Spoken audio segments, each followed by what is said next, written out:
Sa mismong araw ng aking kasal, walang awang ininsulto ng aking biyenan, ang aking ina, sa harap ng 500 na panauhin. Sinabi niya, talagang promde, tingnan ninyo ang suot niya, napakabaduy, parang higantes. Sa sandaling iyon, agad akong tumayo at kinansela ang kasal. Ginantihan ko ang kanilang ginawa. Tiniyak kong hinding-hindi na muling mayuyurakan. Nang mayabang kong biyenan ang dignidad ko at ng aking ina. Napakaringal ng suwasana sa loob ng event hall. Pinalamutian ng mga bulaklak ang bawat sulok ng silid. May 500 na panauhin ang dumalo at napuno na ang mga upuang nakahanda. Lahat sila ay dumating upang saksihan ang pag-iisa ng dalawang malaking pamilya sa isang sagradong kasal sa pagitan nina Amara at Miguel. Nakatayo si Amara sa entablado. Suot ang isang napakagandang damit pangkasal na may kasamang hijab na tumatakip sa kanyang ulo. Sa kanyang tabi, si Miguel ay mukhang makisig sa kanyang ternong kasuotan. Ngunit ang kagalakan ay hindi nagtagal nang si Senyora Ofelia, ang ina ni Miguel, ay naglakad patungo sa entablado na may napaka-aroganting tindig. Kinuha niya ang mikropono mula sa kamay ng MC. Nang walang paalam, ang umalingaw-ngaw na tunog ng mikropono ay nagpatahimik sa lahat ng panauhin at nagpatuon ng kanilang atensyon sa entablado. Tinitigan ni Senyora Ofelia nang masama si Aling Celia na nakaupo sa unang hilera, suot ang isang simpleng barot saya. Sa boses na sinadyang lakasan, upang marinig hanggang sa pinakadulong sulok ng silid, nagsimulang magsalita si Senyora Ofelia. Itinuro niya si Aling Celia, gamit ang kanyang daliring hitik sa mga kumikinang na alahas. Ang mga salitang lumabas sa kanyang bibig ay matatalim at nakakasakit ng damdamin. Tinawag niyang taga-probinsya. At walang modo si Aling Celia, dahil naglakas loob itong dumalo sa isang marangyang okasyon na tulad nito na may suot na damit na sa tingin niya ay napakapangit. Sumigaw pa si Senyora Ofelia na ang damit ni Aling Celia ay mukhang baduy, parang higantes sa gitna ng karamihan. Pagkatapos sabihin ang mga katagang iyon, tumawa ng malakas si Senyora Ofelia na may halong kasiyahan. Ang kanyang tawa ay umalingaw-ngaw sa buong malawak na gusali. Ang pinakamatinding dumurog sa puso ni Amara ay nang makita niyang si Miguel, ang kanyang mapapangasawa, ay nakikitawa rin kasama ng kanyang ina. Hindi lang si Miguel, kundi pati na ang kanilang buong pamilya ay tila nasiyahan sa pangiinsultong ipinukol kay Aling Celia. Tila sumasang-ayon sila na ang presensya ni Aling Celia doon ay isang katatawanan na karapat-dapat pagtawanan sa publiko. Napatingin si Amara sa kanyang ina. Si Aling Celia ay nanatiling tahimik at hindi kumikibo, na may mukhang kalmado pa rin, kahit natiyak na nasasaktan ang kanyang puso. Tinitigan ni Aling Celia si Amara na may malamlam na mga mata, na tila nagbibigay ng senyas na huwag na lamang pansinin ang pangiinsulto at ipagpatuloy ang seremonya. Ngunit hindi matanggap ng dignidad ni Amara ang ganoong uri ng pagtrato. Nakita niya kung gaano kalaki ang sakripisyo ng kanyang ina upang mapalaki siya at maging isang matagumpay na babae. Hindi hahayaan ni Amara na yurakan ang dignidad ng babaeng pinakamamahal niya ng mga taong nag-aakalang mas mataas sila dahil lamang sa yaman. Humarap si Amara at inagaw ang mikropono mula sa kamay ni Senyora Ofelia sa isang mabilis at tiyak na kilos. Ang ginawa ni Amara ay biglang nagpatigil sa tawanan ni Senyora Ofelia at Miguel. Lahat ng panauhin ay napahinto sa paghinga, naghihintay sa kung ano ang susunod na gagawin ng nobya. Tumayo si Amara ng tuwid sa harap ng mikropono. Nanginginig ang boses ngunit puno ng determinasyon.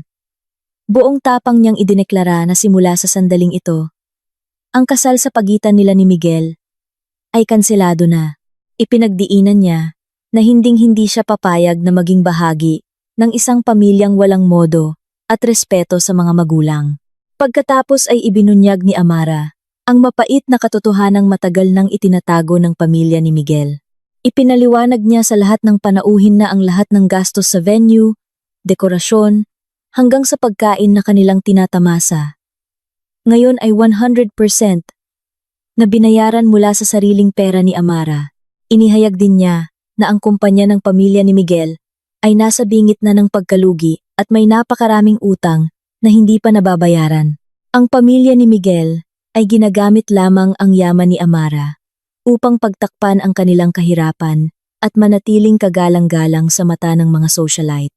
Nang marinig ang pahayag na iyon, biglang namutla ang mukha ni Senyora Ofelia at Miguel. Nagsimulang magbulungan ang mga panauhin at tumingin ng masama sa pamilya ng lalaking ikakasal. Hindi pa doon natapos si Amara. Inilabas niya ang isang maliit na USB flash drive mula sa kanyang bulsa. Inihagis niya ito sa baso ng inumin sa harap ni Miguel, habang sinasabing iyon ang huling regalo niya para sa kanila na matatamasa nila kinaumagahan. Bumaba si Amara mula sa entablado at nilapitan ang kanyang ina. Buong pagmamalaki niyang hinawakan ang kamay ni Aling Celia at lumabas ng gusali. Nang hindi man lang lumingon, napakagaan ng kanyang mga hakbang dahil alam niyang iniligtas niya ang kanyang sarili at ang kanyang ina mula sa isang mahabang pagdurusa. Iniwan niya ang kaguluhan sa loob ng gusali na ngayon ay puno ng sigawan at galit mula sa mga naniningil ng utang na naroon din pala sa mga panauhin. Sinag ng araw sa umaga ang nagsimulang pumasok sa siwang ng bintana sa kwarto ni Amara. Ang balita tungkol sa pagkansela ng kasal kagabi ay naging mainit na usapan sa iba't ibang social media platforms. Hindi na nahimik sina Senyora Ofelia at Miguel matapos mapahiya sa harap ng maraming tao. Sinubukan nilang gumanti sa pamamagitan ng pag-post ng mga pahayag na binabaliktad ang katotohanan. Gumawa si Senyora Ofelia ng video na nagpapakita sa kanyang sarili na biktima ng asal ni Amara, na itinuturing niyang isang babaeng walang utang na loob at suwail sa magiging biyanan. Si Miguel naman ay nagsulat ng mga salitang naninira kay Amara. Tinatawag siyang babaeng hindi matatag ang emosyon. Umaasa sila na sa ganitong paraan ay papanig sa kanila ang publiko at kukutyain sina Amara at Aling Celia. Ngunit hindi nila alam na si Amara ay nagplano na ng isang mas matalino at nakamamatay na hakbang bilang ganti. Kalmadong nakaupo si Amara sa hapagkainan habang nag-aalmusal kasama si Aling Celia. Hindi man lang siya nag-aalala sa mga negatibong balitang kumakalat. Alam ni Amara na malapit nang lumabas ang katotohanan. Nag-set up siya ng isang automated messaging system na magpapadala ng mahahalagang dokumento sa 500 na panauhing dumalo kagabi. Ang mga dokumentong iyon ay naglalaman ng mga tunay na ebidensya ng paglustay ng pondo sa kumpanya na ginawa ng pamilya ni Miguel sa loob ng maraming taon. Bukod dito, mayroon ding listahan ng napakalaking utang na kanilang itinatago sa publiko. Isinama rin ni Amara ang isang voice recording kung saan nagpaplano si Miguel at ang kanyang ina na ubusin ang lahat ng yaman ni Amara pagkatapos ng kasal. Lahat ng ebidensyang iyon ay ipinadala eksaktong 8 ng umaga, oras kung kailan karaniwang binubuksan ng mga tao ang kanilang mga device para simulan ang araw. Tama nga, sa loob lang ng ilang minuto, ang sitwasyon sa marangyang bahay ng pamilya ni Miguel ay naging magulo. Walang tigil ang pagring ng kanilang telepono mula sa mga kasosyo sa negosyo na nakaramdam na naloko sila. Marami sa kanila ang agad na pumutol ng ugnayan sa negosyo matapos malaman ang tunay na kalagayan ng pananalapi ng pamilya ni Miguel. Hindi nagtagal, sunod-sunod na sasakyan ang dumating sa bakuran ng bahay ni Miguel. Hindi sila mga bisita, kundi mga nagpapautang na dumating para maningil ng mga bayaring matagal nang dapat bayaran. Si Senyora Ofelia, na kanina'y nagpapakitang gilas pa sa harap ng kamera ng kanyang telepono, ay nagsimulang matakot. Nakita niya mula sa bintana kung gaano karaming galit na tao ang nag-aabang sa labas ng kanilang gate, na dati simbolo ng kanilang karangyaan. Paulit-ulit na tinatawagan ni Miguel si Amara, ngunit hindi na makontak ang numero nito. Labis siyang nadismaya dahil sa buong relasyon nila, siya ang laging nakakaramdam na may kontrol siya. Hindi niya inakala na ang Amara, na dati malambing at laging nagpaparaya ay kayang gumawa ng ganito. Sadyang nagtago muna si Amara para makapag-focus sa kanyang susunod na hakbang. Dinala niya si Aling Celia sa isang ligtas at komportableng lugar upang hindi maistorbo ang kanyang ina.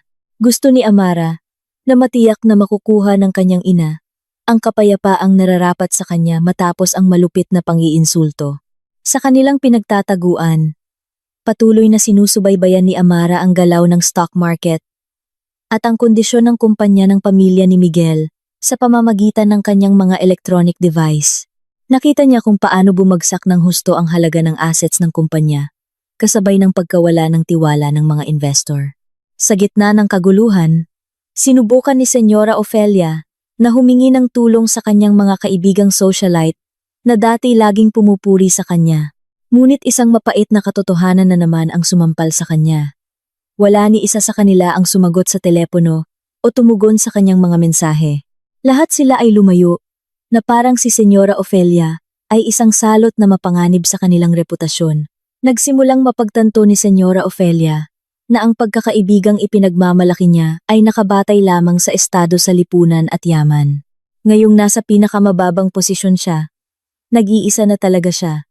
Samantala, inihahanda na ni Amara ang mga legal na dokumento para bawiin ang lahat ng perang ginastos niya para sa nabigong kasal.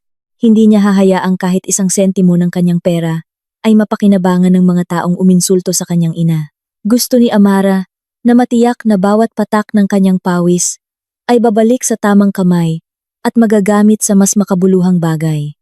Lalong lumala ang gulo sa bahay ni Miguel nang mamagitan na ang mga security guard ng subdivision para pakalmahin ang nagkakagulong mga tao. Si Miguel, na nakakaramdam ng pagkakasakal, ay sinimulang sisihin ng kanyang ina sa pag-udyok sa galit ni Amara sa party. Sumigaw siya na ang kayabangan ng kanyang ina ang sumira sa kanilang kinabukasan. Isang matinding away ang sumiklab sa loob ng bahay sa pagitan ng mag-ina na dati magkasamang tumatawa sa pagdurusa ng iba. Nang malaman ito ni Amara mula sa ulat ng kanyang tauhan, napangiti na lamang siya. Pakiramdam niya, ito pa lang ang simula ng tunay na paghihiganti.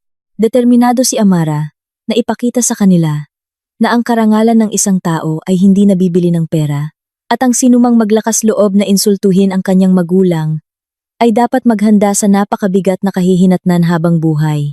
Isinara ni Amara ang kanyang electronic device at tinitigan si Aling Celia na nakangiti sa kanya ng buong puso. Ang kaligayahan ng kanyang ina, ang pangunahing prioridad ni Amara ngayon. Lubusang gumuho ang pananalapi ng pamilya ni Miguel sa loob lang ng isang gabi dahil sa pagkalat ng ebidensya ng paglustay ng pondo. Ang mga pabrika ng kanilang pamilya ay napilitang huminto sa operasyon dahil lahat ng supplier ng materyales ay tumangging magpadala ng kalakal hanggat hindi nababayaran ang lahat ng lumang utang. Ang mga manggagawa sa pabrika ay nagsimulang magprotesta sa harap ng kanilang opisina, hinihingi ang kalinawan sa kanilang trabaho at ang kanilang sahod na ilang buwan na palang hindi nababayaran. Sa gitna ng napakagulong sitwasyon, sinubukan ni Senyora Ofelia na humanap ng paraan para iligtas ang natitirang karangalan at yaman.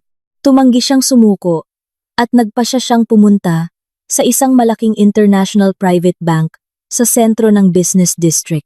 Inipon ni Senyora Ofelia ang lahat ng natitirang dokumento ang kanyang mga ari-arian, kabilang ang ilang titulo ang lupa at mga marangyang gusali na nakapangalan pa sa kanya. Balak niyang gamitin ang lahat ng ito bilang kolateral para makakuha ng pautang na nagkakahalaga ng bilyon-bilyong piso. Bago umalis, gumugol si Senyora Ofelia ng ilang oras sa harap ng salamin. Nag-aayos ng kanyang mukha na may makapal na makeup para pagtakpan ang pagod at panik. Nagsuot siya ng damit na puno ng sequins mula sa isang sikat na designer, kasama ang iba't ibang malalaking diamanteng alahas sa kanyang leeg, pulso, at mga daliri.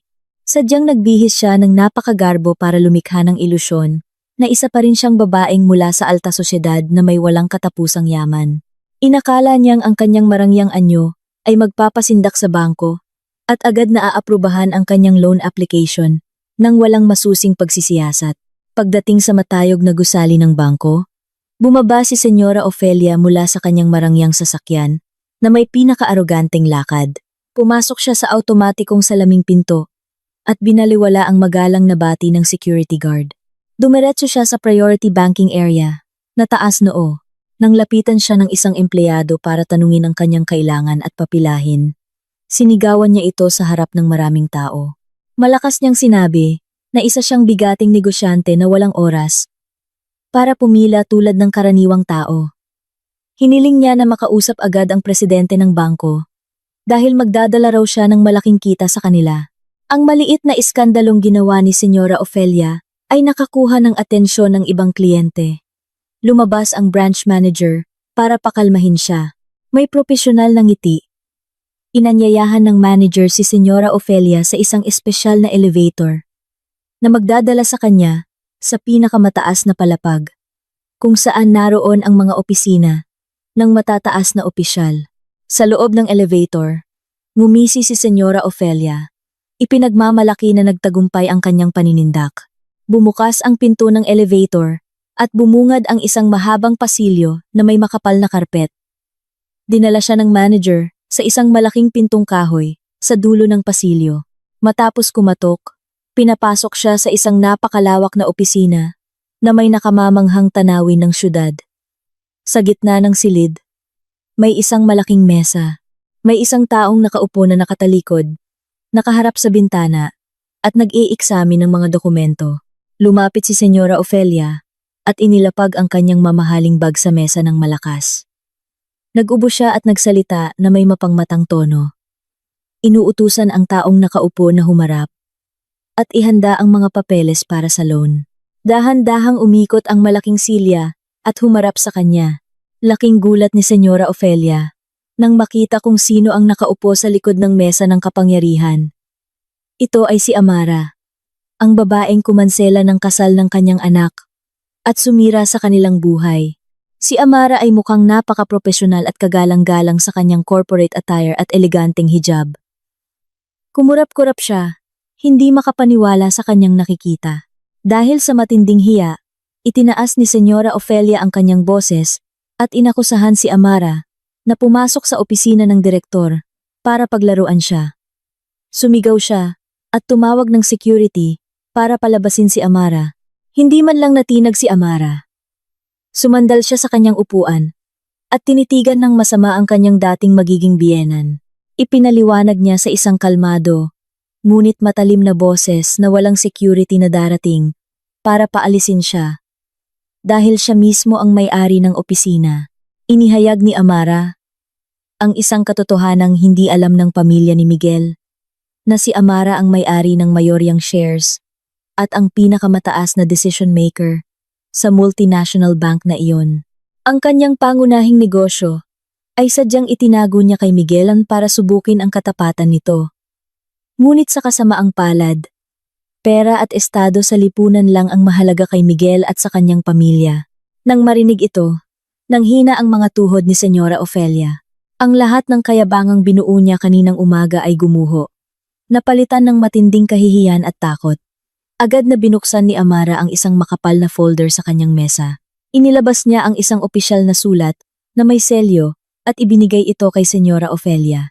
Ipinaliwanag ni Amara na tinatanggihan niya ang loan application ni Senyora Ofelia. Higit pa rito, idineklara ni Amara na ang dokumentong iyon ay isang utos ng pagsamsam sa lahat ng ari-arian ng pamilya ni Miguel na ginamit bilang kolateral sa mga lumang pautang. Binasa ni Amara ang mga detalye ng kasunduan na nagsasabing dahil hindi nabayaran ng pamilya ni Miguel ang kanilang mga utang, may karapatan ang bangko na kunin ang lahat ng kanilang ari-arian simula sa araw na iyon. Nagmakaawa at humagulgol si Senyora Ofelia, ngunit buo na ang desisyon ni Amara. Tumawag si Amara ng 2 security guard para i-escort si Senyora Ofelia palabas ng gusali. Umalis si Senyora Ofelia na wasak ang puso. Dala ang katotohanang nawala na sa kanya ang lahat. Pag-uwi niya na tuliro, may nakita siyang isang makapal na sobre na may gintong tinta sa mesa. Ibinigay ito sa kanya ni Miguel, na mukhang bigo. Ang sobre ay naglalaman ng isang eksklusibong imbitasyon sa isang high-level business dinner na para lamang sa mga piling bigating negosyante. Nakasulat sa imbitasyon na ang event ay para salubungin ang isang higanteng investor na naghahanap ng lokal na partner para mag-invest ng trilyon-trilyong piso. Ang mga mata ni Senyora Ofelia, na kanina'y namamaga sa kaiiyak, ay muling nagkaroon ng pag-asa. Pakiramdam niya ay binigyan pa siya ng Diyos ng isang huling pagkakataon. Agad niyang inutusan si Miguel na maghanda nang hindi alam na isang mas malaking sorpresa ang naghihintay sa kanila doon.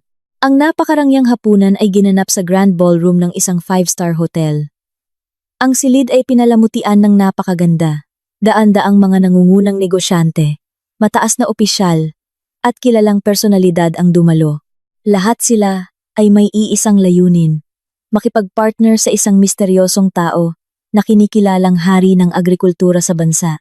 Ang taong ito ay ang nag-iisang may-ari ng isang malaking korporasyon na tinatawag na Luz Viminda Agricorp na kumokontrol sa supply chain ng mga hilaw na materyales. Ang kanyang isang pirma ay maaaring magbago ng kapalaran ng isang kumpanya. Dumating sina Senyora Ofelia at Miguel na may halong kaba at pag-asa. Nagrenta sila ng isang mamahaling sasakyan para lang mapanatili ang kanilang imahe. Muling nagsuot si Senyora Ofelia ng marangyang damit kahit nabaon na siya sa utang. Pumasok sila sa ballroom na may pekeng ngiti. Sinusubukang batiin ang mga dating kasosyo na sumagot lamang sa kanila ng malamig na tingin. Marami na ang nakakaalam sa pagkalugi ng kanilang pamilya. Habang naghahanap ng mesa, napansin ni Miguel ang isang pamilyar na tao malapit sa entablado. Ito ay si Amara, na mukhang napakaganda sa kanyang formal na kasuotan. Nakikipag-usap siya sa ilang dayuhang negosyante na tila nirerespeto siya. Kumulo ang dugo ni Miguel, hinila niya ang kanyang ina, at itinuro si Amara. Si Senyora Ofelia ay napuno ng galit at paghihiganti. Walang pag-aalinlangan. Mabilis niyang nilapitan si Amara para ipahiya ito sa harap ng lahat. Inakusahan niya si Amara na pumasok sa event sa pamamagitan ng panunuhol o pamemeke ng imbitasyon. Sumigaw si Senyora Ofelia na ang isang hamak na babae tulad ni Amara ay walang lugar sa mga tunay na mayayaman. Sinundan ito ni Miguel. Sinasabing naghahanap lang si Amara ng bagong mayamang lalaki na lolokohin. Hindi man lang nagpaapekto si Amara.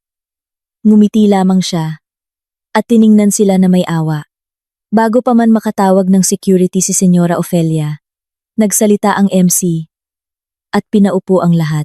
Inanunsyo ng MC na oras na para ipakilala ang pinakahihintay na panauhing pandangal. Sa isang boses na puno ng paggalang, tinawag niya ang tagapagtatag at nag-iisang may-ari ng Luz Viminda Agricorp para magbigay ng talumpati. Tumayo ang lahat at pumalakpak ng malakas. Sina Senyora Ofelia at Miguel ay tumayo rin, sabik na makita ang kanilang tagapagligtas. Ang lahat ng mata ay nakatuon sa VVIP entrance. Dahan-dahang bumukas ang malaking pinto at lumabas ang isang tao na nagpahinto sa paghinga ni na Senyora Ofelia at Miguel. Ang taong lumakad ng may kapangyarihan at dignidad patungo sa entablado ay hindi isang lalaking nakasuit. Ito ay si Aling Celia, ang ina ni Amara, na ilang araw pa lang ang nakalipas ay ininsulto ng husto at tinawag na parang higantes. Ngayon ay nakatayo sa entablado bilang pinakarespetadong tao sa silid. Si Aling Celia ay nakasuot ng isang eleganteng modernong Filipiniana. Ang buong silid ay natahimik sa kanyang presensya. Si Miguel ay napaatras hanggang sa mabangga ang isang upuan. Si Senyora Ofelia naman ay nakanganga, hindi makapagsalita. Tumayo si Aling Celia sa podium at inayos ang mikropono. Tiningnan niya ang buong silid hanggang sa magtama ang kanilang mga mata ni Senyora Ofelia, na ngayon ay puno ng takot. Nagsimula ang talumpati ni Aling Celia sa isang malumanay, ngunit matatag na boses. Sa kalagitnaan ng kanyang talumpati, gumawa siya ng isang nakakagulat na anunsyo. Idineklara niya na simula sa sandaling iyon, pinuputol na ng Luz Viminda Agricorp ang lahat ng kontrata sa kumpanya ng pamilya ni Miguel. Ipinaliwanag niya na ang desisyon ay ginawa dahil ang kumpanya ay napatunayang walang etika sa pagnenegosyo at pinamumunuan ng mga taong hindi marunong rumespeto sa dignidad ng tao. Pinirmahan niya ang dokumento ng pagputol ng kontrata sa entablado na sinasaksihan ng daan-daang tao. Nang marinig ang anunsyo, tuluyang gumuho ang pisikal at mental na lakas ni Senyora Ofelia. Ang kanyang huling pag-asa ay winasak ng babaeng dati niyang niyurakan. Nagsimulang manlabo ang kanyang paningin at hindi nagtagal, hinimatay siya sa sahig. Ang mga panauhing malapit sa kanya ay lumayo, nandidiri. Walang sinumang tumulong, dahil alam nilang ang pakikialam sa pamilya ni Miguel ay katumbas ng paghahanap ng gulo kay Aling Celia. Si Miguel, na nagpapanik, ay lumuhod sa tabi ng kanyang ina, umiiyak at humihingi ng tulong. Si Amara, na nakatingin mula sa malayo, ay tumalikod na lamang at lumabas ng ballroom nang walang anumang pagsisisi. Iniwan si Miguel na harapin ang mapait na katotohanang ang kayabangan ng kanilang pamilya ang nagdala sa kanila sa walang hanggang pagkawasak. Ang kaguluhang nangyari sa hotel ay nag-iwan ng malalim na sugat sa pagkatao ni Miguel matapos ilabas ang kanyang hinimatay na ina. Habang tinitiis ang matinding kahihiyan, nagkulong siya sa kanyang madilim na silid. Puno ng galit at pagkabigo, inihagis niya ang mga gamit at paulit-ulit na isinumpa ang pangalan ni Amara. Para sa kanya, lahat ng ito ay kasalanan ni Amara. Sa kanyang desperasyon, nagplano si Miguel ng isang maruming ganti. Determinado siyang sirain ang reputasyon ni Amara hanggang sa magmakaawa ito sa kanya. Binuksan niya ang kanyang laptop at naghanap ng isang hacker. Matapos ang ilang oras, nakahanap siya ng isang anonymous na hacker. Ginamit niya ang natitira niyang pera para bayaran ang serbisyo nito. Ang kanyang utos, gumawa ng mga peking litrato ni Amara sa mga eskandalosong sitwasyon. Gusto niyang ikalat ang mga ito para sirain ang kanyang imahe bilang isang kagalang-galang na babaeng nakahijab. Ngumisi si Miguel. Iniisip kung paano magmamakaawa si Amara. Ngunit hindi niya alam na pumasok siya sa isang mas malalim na bitag. Ang hacker na kanyang binayaran ay ang head of IT security ni Amara. Agad na nireport ng hacker ang plano kay Amara. Si Amara, na kalmadong nakaupo sa kanyang opisina, ay nag-utos sa kanyang tauhan na magpanggap na sumang-ayon sa gusto ni Miguel. Nagplano si Amara ng isang mas matinding ganti. Inutusan niya ang kanyang IT expert na gamitin ang koneksyon ni Miguel para i-hack pabalik ang lahat ng kanyang device. Alam niyang maraming itinatagong dumi si Miguel. Hating gabi, nakatanggap si Miguel ng mensahe mula sa hacker na handa na ang sistema. Sa isang pindot, ikakalat na ang mga peking litrato. Nanginginig sa tuwa, pinindot ni Miguel ang buton. Biglang nag-flicker ang screen ng kanyang computer at naging itim. Sa halip na ikalat ang peking file, nalock ang device ni Miguel at sinimulang sipsipin ang lahat ng personal data niya. Daan-daang tunay na litrato, video ng pakikiapid ni Miguel sa maraming babae, bastos na usapan, at dokumento ng money laundering ang nakuha sa loob ng ilang segundo. Ang algorithm na itinanim ng tauhan ni Amara ay agad na in-upload ang lahat ng ebidensya sa mga pampublikong forum at ipinadala sa lahat ng kontak ni Miguel. Ang pinakamatindi, ang ilan sa mga babae ni Miguel ay mga manugang pala ng mga kaibigan ni Senyora Ofelia sa alta sosyedad. Samantala, si Senyora Ofelia, nakagigising lang mula sa pagkakahimatay, ay nagulat sa sunod-sunod na tunog ng kanyang telepono. Daan-daang mensahe ang pumasok. Nang buksan niya ang kanyang telepono, halos tumigil ang kanyang puso. Nakita niya ang mga nakakadiring litrato ng kanyang anak. Bago pa niya maintindihan ang nangyayari, sunod-sunod na tawag mula sa kanyang mga kaibigang socialite ang dumating. Sinagot niya ang isa at sinalubong siya ng matitinding mura. Inakusahan siya bilang maninira ng pamilya. Lahat sila ay sabay-sabay na pumutol ng ugnayan sa kanya. Ang lahat ng reputasyong pinaghirapan ni Senyora Ofelia ay gumuho sa isang gabi. Sa gitna ng kahihiyan, humagulgol siya. Pumunta siya sa lumang opisina ng kanyang asawa. Sa paghahalungkat, nakita niya ang isang lumang kontrata sa pagitan ng kanilang kumpanya at ng Luz V. Minda Agricorp. Bigla siyang nakakita ng isang clause tungkol sa unilateral contract termination. Isang tusong ideya ang pumasok sa kanyang isip. Naramdaman niyang nakahanap siya ng butas sa batas.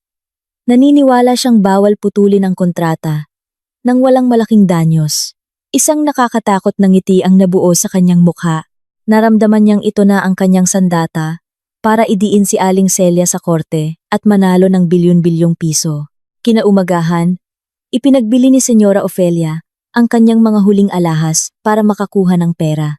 Ginamit niya ito para kumuha ng isang kilalang kilala, ngunit masamang reputasyon na abogado. Ipinakita niya ang kontrata at ipinaliwanag ang kanyang plano. Ngumisi ang abogado. Nakikita ang pagkakataong kumita ng malaki. Tiniyak niya kay Senyora Ofelia na may matibay silang kaso. Nagpa-interview pa si Senyora Ofelia sa media, umiiyak at nagpapanggap na biktima ng isang malaking korporasyon. Mabilis na kumalat ang balita. Sina Amara at Aling Celia ay kalmadong nanonood ng TV. Si Aling Celia ay bahagyang nag-alala. Ngunit si Amara ay ngumiti lamang. Ipinaliwanag ni Amara na lahat ng nangyayari ay ayon sa kanyang plano. Ang clause na inaakala ni Senyora Ofelia na butas ay isang patibong na sinadyang ilagay ng legal team ni Amara noon pa man. Ipinaliwanag niya kung paano ito gumagana. Ang clause ay nangangailangan sa nagdedemanda na ilabas ang lahat ng kanilang financial records sa korte nang walang itinatago para patunayan ang kanilang pagkalugi. Alam ni Amara na ang mga libro ng pamilya ni Miguel ay puno ng kasinungalingan, tax evasion, at money laundering. Sa pagdedemanda, isinuko ni Senyora Ofelia ang kanyang sarili sa batas. Mabilis na umusad ang kaso. Inutusan ng korte ang magkabilang panig na isumite ang kanilang financial audit records sa nakalipas na 5 taon. Ang Luz Viminda Agricorp ay nagsumite ng malinis at transparent na mga dokumento. Sa kabilang banda, napilitang isumite ng abogado ni Senyora Ofelia ang mga libro ng kanilang kumpanya. Nang suriin ng mga auditor ang mga dokumento, agad silang nakakita ng mga malubhang irregularidad. Hindi lang pagkalugi, kundi malakihang money laundering, paglustay ng pautang, at iligal na transfer ng pondo. Ang kaso, na dati sibil lang, ay naging isang high-level economic crime case na kinasasangkutan ng pulisya at piskalya. Nang gabing iyon, habang nagpaplano sina Senyora Ofelia at Miguel sa perang inaasahan nilang mapapanalunan, narinig nila ang sirena ng pulis. Pinasok ng mga pulis ang kanilang bahay na may dalang warrant of arrest para kay Miguel at sa buong board of directors ng kanilang kumpanya dahil sa money laundering at large-scale fraud. Namutla sina Senyora Ofelia at Miguel. Napagtantong ang inaakala nilang kaligtasan ay ang mismong nagdala sa kanila sa kulungan. Ang gabing iyon ay napakatindi habang dinadala ng police car sina Miguel at Senyora Ofelia sa headquarters. Pagdating doon, dinala sila sa magkahiwalay na interrogation rooms. Si Miguel ay hinarap ng 2 senior na investigador na nagpakita ng tambak na ebidensya. Ipinaliwanag nila na ang krimen niya ay may parusang 15 taong pagkakakulong. Nang marinig ang bigat ng parusa, gumuho ang pagkatao ni Miguel sa sobrang takot. Sinimulan niyang ilaglag ang kanyang ina. Itinuro niya si Senyora Ofelia bilang utak ng lahat ng krimen para lang mailigtas ang sarili. Inilarawan niya kung paano siya pinilit ng kanyang ina na pumirma sa mga dokumento. Ang pagtataksil na iyon ay malinaw na sinabi ni Miguel. Sa kabilang silid, kung saan ini-interrogate si Senyora Ofelia, may isang malaking one-way mirror. Sa likod nito, nakatayo si Amara, tahimik na nanonood. Ipinakonekta ni Amara ang audio mula sa silid ni Miguel patungo sa silid ni Senyora Ofelia. Biglang narinig ni Senyora Ofelia ang boses ng kanyang anak na sinisisi siya sa lahat. Nanigas siya. Hindi makapaniwala. Narinig niya kung paano siya ipinagkanulo ng sarili niyang anak na laging niyang ipinagmamalaki. Bumuhos ang kanyang mga luha hindi dahil sa takot, kundi dahil sa sakit ng pagtataksil. Matapos ang kanyang pag-iyak, nagbago ang tingin ni Senyora Ofelia. Ang lungkot ay napalitan ng matinding galit sa kanyang anak. Kung kaya siyang itapon ng sarili niyang anak, wala na siyang dahilan para protektahan ito. Tumingin siya sa investigador at sinabing handa siyang makipagtulungan. Ibinunyag niya ang isang malaking sikreto. Isang nakatagong vault sa kanilang basement na naglalaman ng pangalawang set ng mga libro at 12-dosenang secret voice recorders. Inirecord pala niya ang lahat ng illegal na business meetings ni Miguel. Ipinamukha niyang si Miguel ang tunay na utak ng lahat. Ang pag-amin na ito ang naging susi para matiyak na makukulong si Miguel ng matagal. Ngumiti si Amara mula sa likod ng salamin. Ilang araw ang lumipas. Sina Miguel at Senyora Ofelia ay nasa kulungan na. Hindi nag-iimikan. Puno ng pagkamuhi ang isa't isa. Isang araw, dinalaw sila. Pagpasok nila sa visiting area, nakita nila si Amara na nakaupo ng elegante. Ipinaliwanag ni Amara na lahat ng kanilang ari-arian ay kinumpiska na ng gobyerno, ngunit nag-alok siya ng isang kasunduan. Babawiin niya ang kanyang mga kaso at irerekomenda ang mas magaan na sentensya kapalit ng isang bagay. Ang kondisyon, kailangan nilang magsagawa ng isang live na press conference, humingi ng tawad sa publiko kay Aling Celia, at aminin ang lahat ng kanilang kasalanan. Bagamat masakit sa kanilang pride, pumayag sila sa takot na mabulok sa kulungan. Kinabukasan, isinagawa ang press conference. Sa harap ng 12 ng kamera, nakasuot ng damit preso, humagulgol sina Miguel at Senyora Ofelia. Inamin nila ang lahat ng kanilang kasalanan, kayabangan, at kalupitan kay Aling Celia at Amara. Lumuhod pa sila sa sahig, tinatapon ang lahat ng kanilang dignidad. Napanood ito ng buong bansa. Pagkatapos ng presscon, habang ibinabalik sila sa selda, nilapitan sila ni Amara. Ibinulong niya sa kanila ang isang katotohanan na muling gumuho sa kanilang mundo. Ipinaliwanag niya na sa ilalim ng batas, ang economic crimes at money laundering ay hindi maaaring bawiin ng nagrereklamo. Ang press conference na ginawa nila ay hindi para sa mas magaan na sentensya, kundi isang pampublikong pag-amin ng kasalanan na magsisilbing pinakamatibay na karagdagang ebidensya laban sa kanila sa korte. Tumalikod si Amara at umalis. Iniwan silang tulala at wasak. Noon lang nila napagtanto na hindi sila kailanman pinatawad ni Amara. Gusto lang nitong tiyakin na sila ay masisira ng lubusan sa lipunan, moralidad, at batas. Ilang buwan ang lumipas, ibinaba na ang hatol. Kinumpiska ang lahat ng yaman ng pamilya. Ang ama ni Miguel ay nakulong din. Sina Miguel at Senyora Ofelia ay hindi lang nawalan ng yaman, kundi dumanas din ng habambuhay na kahihiyan. 1 taon ang lumipas. Malaki ang ipinagbago ng buhay ni Senyora Ofelia. Dati siyang socialite. Ngayon ay gumigising na siya sa isang masikip at mainit na inuupahang kwarto sa gilid ng syudad. Nagtatrabaho siya bilang tagahugas ng plato sa isang catering service. Ang pinakamasakit sa lahat, ang may-ari ng catering ay ang dati niyang kasambahay na madalas niyang apihin. Ngayon, ang dati niyang inaalipusta ang kanyang amo. Madalas siyang sinisigawan sa harap ng ibang empleyado. Pinararamdam sa kanya ang parehong sakit na ipinadama niya dati. Isang araw, nakakuha ng malaking kontrata ang catering para sa isang marangyang kasal sa isang prestihiyosong venue. Si Senyora Ofelia ay naatasan sa cleanup crew. Sa araw ng kasal, namangha siya sa ganda ng lugar. Mas maganda pa sa mga event na napuntahan niya. Habang nagtatrabaho, natigilan siya. Nakita niya ang isang malaking tarpaulin sa pasukan.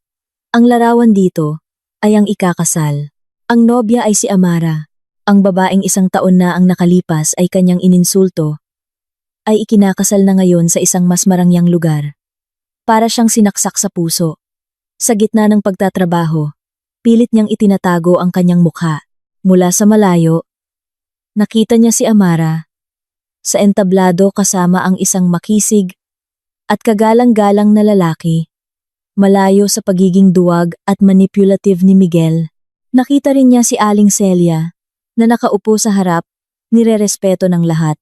Sa kasagsagan ng party, pagod na si Senyora Ofelia. Habang naglalakad pabalik na may dalang maruming plato, bigla siyang natigilan nang magtama ang kanilang mga mata ni Aling Celia. Sa sobrang gulat at kahihiyan, nabitawan niya ang tray. Nagkalat ang mga basag na plato at tira-tirang pagkain sa sahig. Tumigil ang musika at lahat ng mata ay napunta sa kanya. Doon, sa gitna ng gulo, mukha siyang kahabag-habag marumi, gusgusin at wasak. Eksaktong itsura ng insultong ibinato niya kay Aling Celia noon.